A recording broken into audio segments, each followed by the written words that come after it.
आप देख रहे हैं इंडिया टाउन न्यूज, भारत की बात।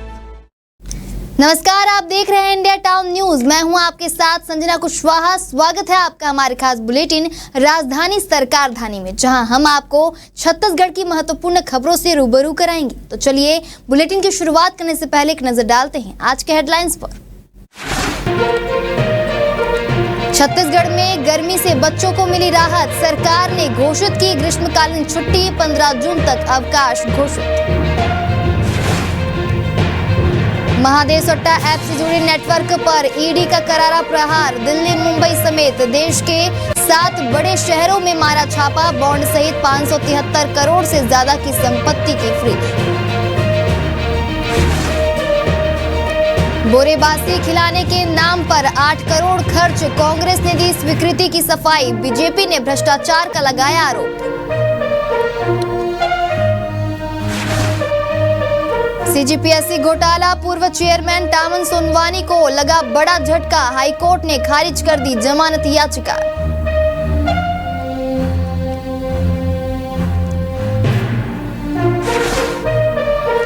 जर्जर सड़कों की त्वरित पहचान, एआई का होगा इस्तेमाल। सीएम ने निर्माण कार्यों को पूरा करने के दिए निर्देश।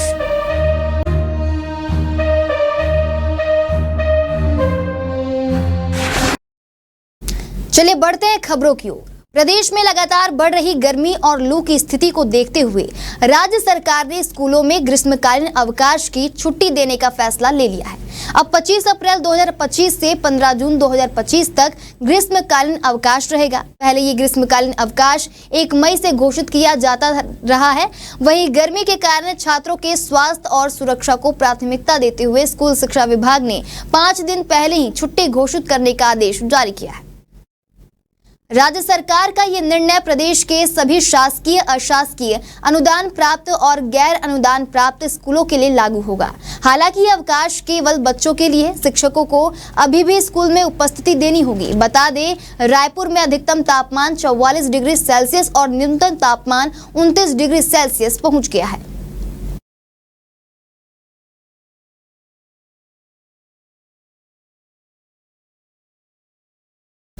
रायपुर के महोबा बाजार में रहने वाली पूर्वा अग्रवाल आईएएस बनने में कामयाब हो गई हैं। जी हां, संघ लोक सेवा आयोग की तरफ से सिविल सेवा 2024 के परिणाम जारी कर दिए गए हैं, जहां पूर्वा को देश भर में 65वीं रैंक मिली है। तीसरे प्रयास में पूर्वा आईएएस बनी है।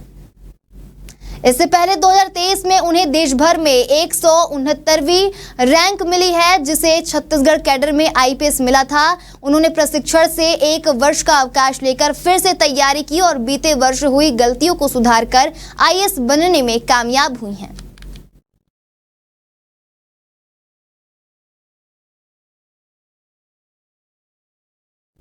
छत्तीसगढ़ प्रदेश के मुख्यमंत्री विष्णुदेव साय ने जम्मू कश्मीर के पहलगाम में हुए आतंकवादी हमले की कड़ी शब्दों में निंदा की है। जहां रायपुर में आयोजित एक प्रेस कॉन्फ्रेंस के दौरान उन्होंने बताया कि इस हमले में प्रदेश के एक व्यवसायी की भी मौत हुई है। सरकार पीड़ित परिवार से संपर्क कर रहा है।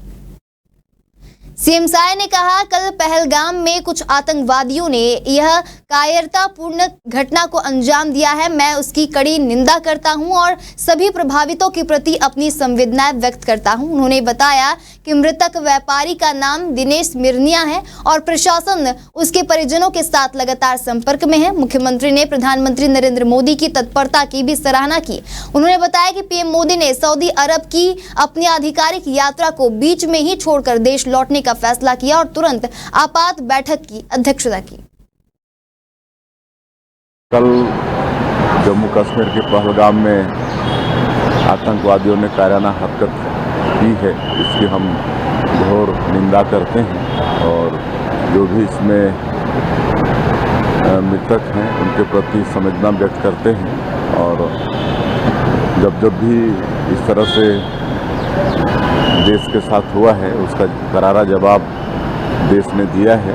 और हमारे माननीय प्रधानमंत्री जी 2 दिन के सऊदी अरब के दौरे पर थे, उसको छोड़कर रात को ही लौटे हैं और एयरपोर्ट में ही उन्होंने बैठक ली है। तो गंभीरता समझ में आती है, तो निश्चित रूप से इसका भी बदला लिया जाएगा।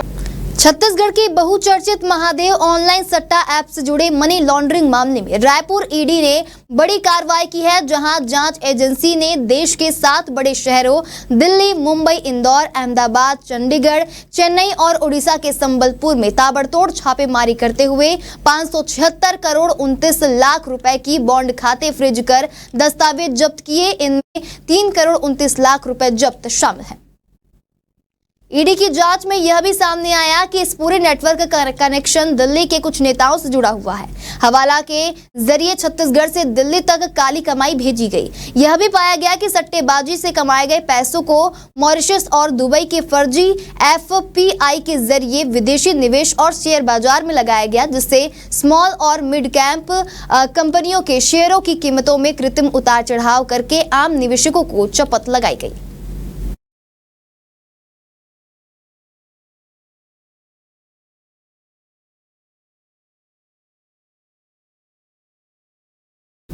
राजधानी रायपुर में बोरे बासी खिलाने पर 8 करोड़ से अधिक खर्च करने का मामला सामने आया है। यह खुलासा सूचना के अधिकार के तहत मिली जानकारी से हुआ, जहां दस्तावेजों के अनुसार पूर्ववर्ती कांग्रेस सरकार ने 1 मई यानी कि श्रमिक दिवस के मौके पर छत्तीसगढ़ी खान पान को बढ़ावा देने बोरे बासी खिलाने का प्रावधान किया गया। इसके लिए तत्कालीन सरकार की ओर से प्रदेश भर में बोरे बासी श्रमिक दिवस के कई कार्यक्रम आयोजित किए गए थे, जिन्हें यह राशि खर्च की गई।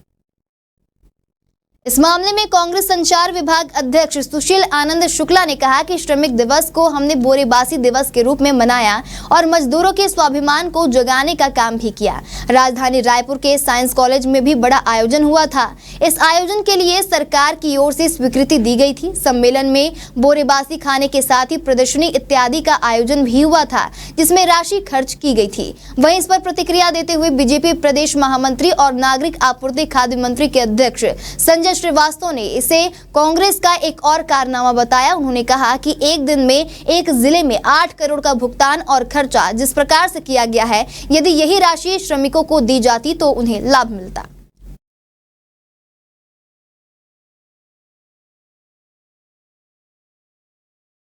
वक्त हो चुका है एक छोटे से ब्रेक का। जुड़े रहिए इंडिया टाउन न्यूज के साथ। अब खबर आपकी उंगलियों पर, हर खबर पर हमारा नजरिया। इंडिया टाउन न्यूज, भारत की बात। ब्रेक के बाद स्वागत है आपका इंडिया टाउन न्यूज में। चले बढ़ते हैं खबरों की ओर। भाजपा प्रदेश मीडिया प्रभारी अमित चिमनानी ने कांग्रेस नेत्री सुप्रिया श्रीनेत के पत्रकारों पर बयान की कड़ी निंदा की है। उन्होंने कहा है कि उनका बयान माफी लायक नहीं है। सुप्रिया का बयान कांग्रेस के पत्रकारों के प्रति घृणा और नफरत का प्रमाण है।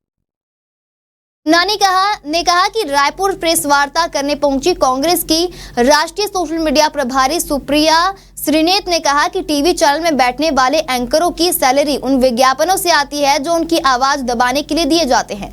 भाजपा प्रदेश मीडिया प्रभारी अमित चिमनानी ने उनके इस बयान की कड़ी निंदा की है। अमित चिमनानी ने कहा कि पत्रकार दिन रात मेहनत करते हैं, संघर्ष करते हैं, खबरों के लिए जूझते हैं। आज 44 डिग्री में झुलसते हुए आपकी प्रेस कॉन्फ्रेंस भी कवर करने आए हैं। उनकी मेहनत की कमाई पर इस प्रकार का गंदा बयान सच में बहुत दुखी करने वाली बात है। पूरे पत्रकार समुदाय को आपका यूं नीचा दिखाना माफी के काबिल नहीं है।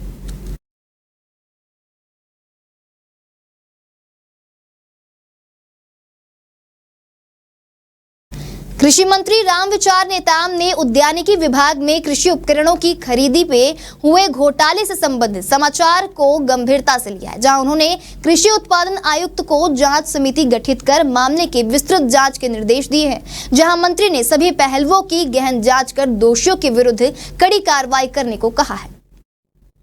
कृषि उपकरण खरीदी में घोटाले का मामला एक दैनिक समाचार पत्र के माध्यम से प्रकाश में आया है, जिसमें किसानों को निंदाई गुड़ाई के लिए पावर वीडर उपकरण 1,26,000 रुपए में बेचे गए, जबकि चाइना मेड ऐसी मशीनें 50,000 रुपए मिल रही हैं। इस पावर वीडर की दर राज्य बीज निगम द्वारा तय की गई थी। किसानों को वितरित किए गए पावर वीडर को केंद्र सरकार की टेस्टिंग एजेंसी की जांच में इसे अमानक पाया गया है।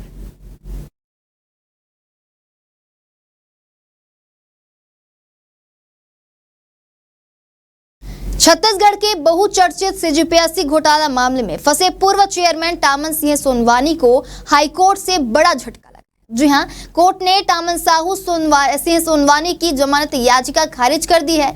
जस्टिस बीडी गुरु की सिंगल बेंच ने अप्रैल को जमानत याचिका पर सुनवाई के बाद फैसला रिजर्व रखा था, जिसे जारी किया गया है। बता दें, इस घोटाले में आरोपी बनाए गए बजरंग इस्पात की डायरेक्टर श्रवण गोयल के बेटे शशांक गोयल और उनकी बहू भूमिका की पहले ही जमानत याचिका खारिज कर दी जा चुकी है। सीबीआई ने इस घोटाले में मुख्यतः श्रवण गोयल, शशांक गोयल, भूमिका कटियार, नितेश सोनवानी, साहिल सोनवानी, ललित गढ़वीर समेत 7 लोगों को आरोपी बनाया है।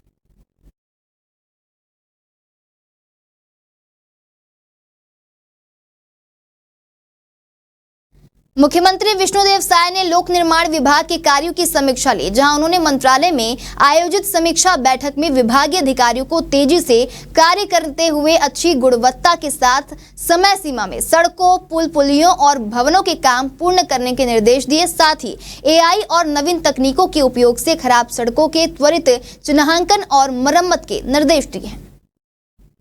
मुख्यमंत्री विष्णुदेव साय ने बैठक में सड़कों और पुल पुलियों के काम आगामी 5 साल की कार्य योजना को ध्यान में रखते हुए त्वरित गति से पूर्ण करने के निर्देश दिए, जहां उन्होंने सड़कों और वृहद पुलों के कार्यों को भू अर्जन के बाद 1.5-2 वर्षों में अनिवार्यतः रूप से पूर्ण करने को कहा है। उन्होंने शहरों के नजदीक बनने वाले बाईपास और रिंग रोड में पर्याप्त संख्या में ओवर ब्रिजों और ओवर अंडर ब्रिजों का निर्माण करते हुए इन्हें एक्सप्रेसवे की तर्ज पर विकसित करने के निर्देश दिए हैं।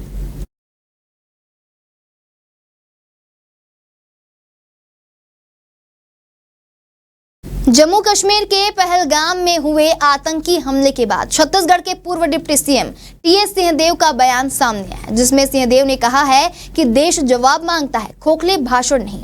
हम सब पूरा देश एक होकर ऐसे इरादे रखने वाले लोगों के खिलाफ एकजुट होकर उनके इरादे को नाकाम करेंगे। दरअसल पहलगाम में आतंकवादियों ने पर्यटकों पर हमला कर दिया। इस हमले में 26 पर्यटकों की मौत हो गई। इस बड़े हमले में देश के लोगों को झकझोर कर रख दिया है। इसके बाद नेताओं के भी बयान सामने आए हैं,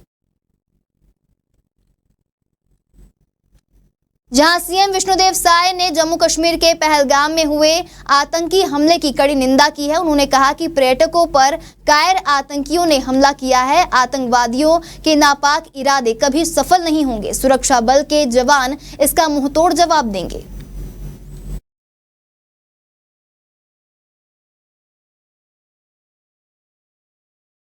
हमारे खास बुलेटिन राजधानी सरकार धानी में फिलहाल इतना ही। तमाम खबरों के लिए बने रहिए इंडिया टाउन न्यूज के साथ। नमस्कार। आप देख रहे हैं इंडिया टाउन न्यूज, भारत की बात।